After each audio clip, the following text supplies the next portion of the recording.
자, 안녕하십니까. AP투자연구소 이세훈 전략팀장입니다. 오늘 함께 살펴볼 종목은 대한해운이 되겠고요. 코드 번호는 005880이 되겠습니다.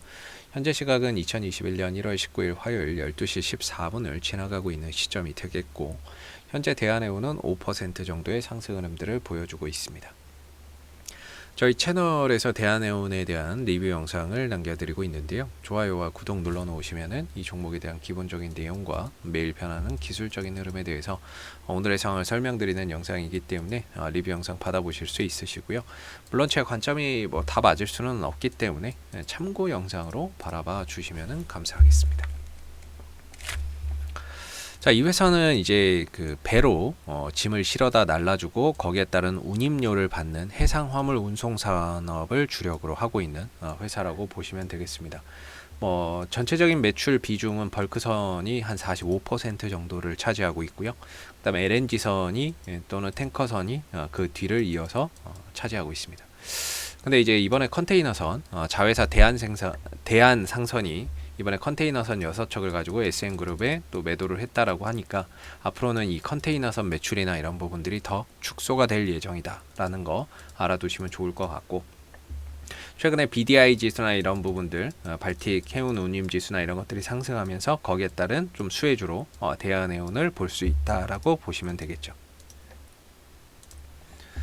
그리고 이 회사는 이제 주가나 이런 부분들이 많이 올라왔는데요. 딱히 전환사채나 신주인수권부 사채 이런 것들이 없기 때문에 혹시 주가를 밑으로 끌어내릴 만한 그런 이제 물량 부담감이나 이런 것들이 존재하지는 않는다, 이렇게 보시면 될 것 같고, 그 다음에 이 종목은 배당이나 이런 것들을 꼭 주는 회사는 아닙니다. 그래서 배당주로서의 투자 매력은 없다, 이렇게 보시면 되겠고, 주주에 관한 사항에 SM 하이플러스를 비롯한 TK 케미칼 등 해서 총 지분 55.35% 정도를 보유를 하고 있다 라고 보시면 되겠습니다. 여기에 이제 더불어서 이런 국민연금공단도 같이 좀 투자를 해오고 있는 상황인 거죠.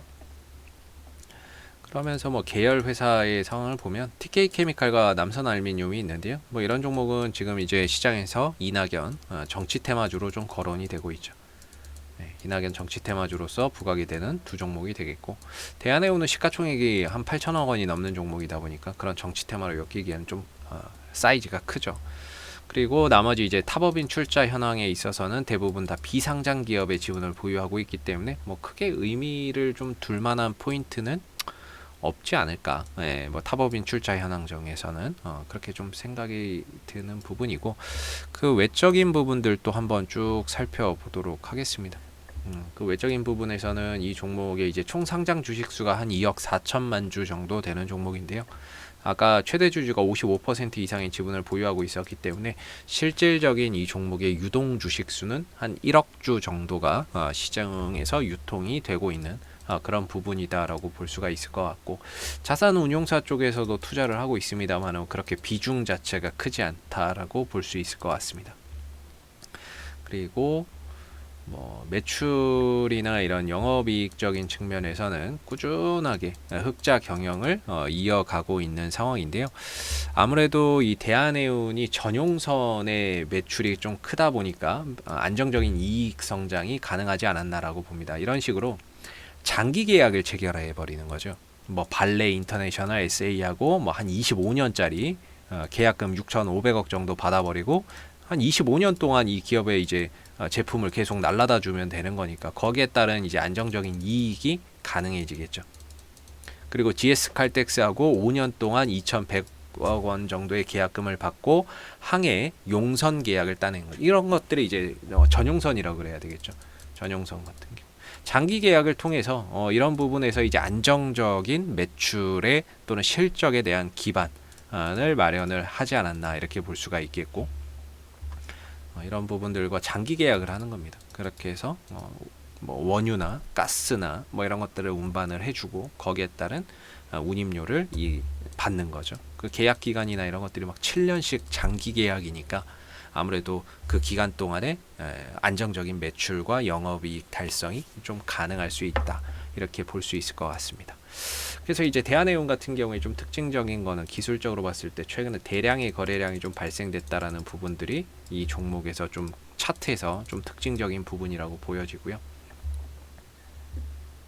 아까 1억 주 정도가 이제 시중에 유통이 되는 유동 주식수라고 말씀을 드렸는데, 최근에 이 종목에 터지는 거래량이 2억 주씩 막 터지고 있습니다. 1억 주 이상 터지고 1억 주 이상 터지고 2억 주씩 터지고 있다라는 점에서 이 종목에 약간의 좀 손바뀜 거래량이나 이런 부분들이 좀 들어온 게 아닌가, 이렇게 좀 생각해 볼 수 있을 것 같고, 이 종목을 좋게 보고 들어온 뭐 손바뀜 거래량이나 이런 것들이 들어왔다라고 볼 수 있을 것 같고, 그리고 나서는 주가나 이런 부분들이 하락할 때는 거래량이 크게 동반되지 않는 가운데 조정을 보이고 있어서 수급적으로는 상당히 좀 양호한 그런 이제 모습들을 보여주고 있는 상황이다라고 볼 수가 있겠죠. 최근에 이제 가격 조정이 좀 진행되고 있는 부분인데요. 사실 이 종목은 이제 급등주죠. 급등주의 형태를 보이고 있기 때문에 급등주는 5일선과 11선을 보고요. 이 선이 깨져버리면 그 다음에는 뭐 이평선을 보는 게 저는 크게 의미가 없다라고 개인적으로 생각을 해요. 그래서 이 종목은 5일선과 11선이 깨졌기 때문에 뭐 이제 21선을 봐야 된다, 61선을 봐야 된다, 그런 것보다는 거래 터진 자리에 좀 주목하자, 저는 개인적으로 이렇게 생각을 하고 있거든요. 그래서 1월 5일날 2억 주가 터지면서 이때 시가 자리가 3,170원, 그 다음에 저가 자리가 3,115원이었는데, 그렇게 따지면 그냥 3,150원하고 3,100원 정도가 기술적인 지지 라인이다, 그냥 이렇게 생각해서 보면 좋을 것 같습니다. 그래서 이 구간 자체는 어느 정도 단기적인 저점이 좀 잡힐 수 있는 그런 자리라고 보고, 그 자리에서 어제는 좀 시장이 좀 좋지 않아서 상승을 하다가 되밀렸지만, 오늘은 시장까지 좀 안정적인 가운데 반등 흐름들을 좀 잘 이어가고 있다라고 봅니다. 그래서 오늘은 그동안 하락에 대한 기술적인 반등이 좀 만들어졌다, 이렇게 볼 수 있을 것 같고요. 여기서 이제 추가적인 혹시라도 반등을 더 만들어낸다면은 1차적으로 3,650원 정도를 볼 수가 있겠고, 그 이상으로는 4,000원 정도가 다음 저항대가 좀 될 여지가 상당히 크다라고 볼 수 있을 것 같습니다. 지금 이제 보시면은 요 정도가 될 것 같은데요. 왜냐면은 이 3,650원이라고 하는 가격은 이전에 거래량이 터지면서 올라갔었고 지지가 받았었고 다시 올라갔는데, 이게 무너지니까 올라갈 때 강한 저항이 되거든요. 강한 저항으로 작용을 할 것이다. 그래서 여기서 올라가면 3,650원 정도가 1차적인 저항대의 시작이 될 거고요.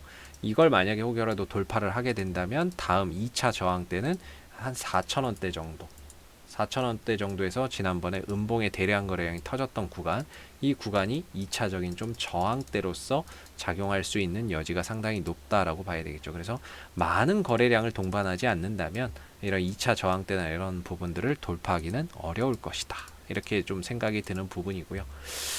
그렇기 때문에 이 종목은 밑으로는 3,100원 정도가 크게 훼손되지 않는 상황에서는 어느 정도 이 자리가 반등의 자리의 역할을 해줄 수 있을 거라고 보고, 1차적으로 3,650원, 2차적으로는 4,000원 정도까지는 최대 기술적으로 반등을 만들어낼 수 있는 그런 이제 구간에 들어있다라고 보고 볼 수 있을 것 같습니다. 그래서 지금 이 종목이 바닥 대비해서 2배 이상 올라간 종목이기 때문에 사실 이 구간에서 뭔가 투자의 관점으로 들어가기에는 상당히 어려운 종목이라고 볼 수 있겠고요.